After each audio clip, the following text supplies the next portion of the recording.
Městys z Pecka leží v členité krajině západního Podkrkonoší mezi Dvorem Králové a Novou Pakou.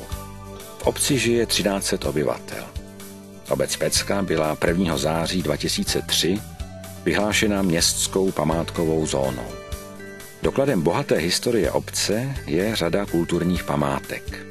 Nejvýznamnější je hrad Pecka, který je od roku 1992 majetkem obce. Každoroční zahájení turistické sezóny začíná příjezdem nejvýznamnějšího pána na Pecce, Kryštofa Haranta z Polžic a Bezdružic s družinou.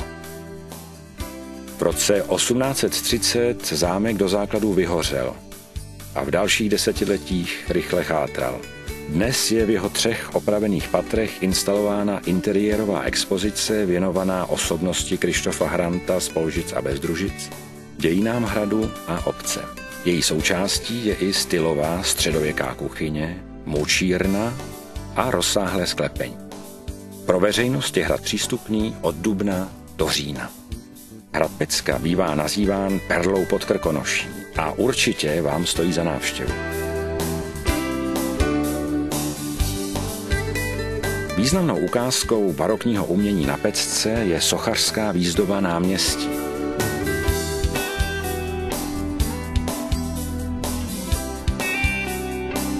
Zde můžete obdivovat mariánský sloup z roku 1720 nebo raně barokní kašnu. Vedle několika měšťanských domů z poloviny 19. století se dochovala i řada roubených chalup.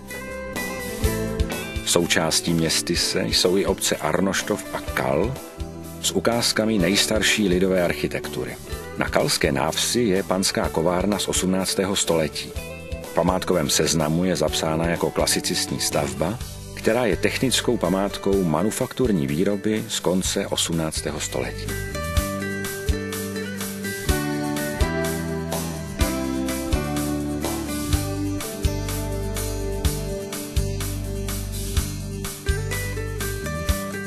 Cesta z Kalu do lázní Bělohradu vede údolím kolem roubeného kalského mlýna z roku 1827.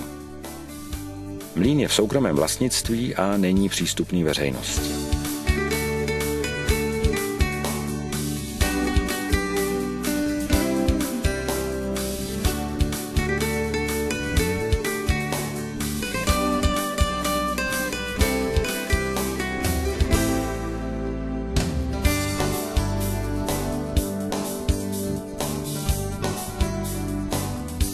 Hrad je nejen místem, kde turisté mohou vidět ukázky z historie Pecky a jeho majitelů, ale i místem kulturních akcí, koncertů a divadelních představení.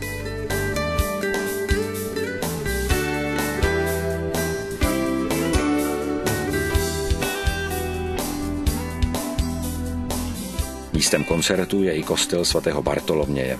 Zde se jednou za 2 roky konají slavnosti historického zpěvu, připomínající harantovské hudební tradice.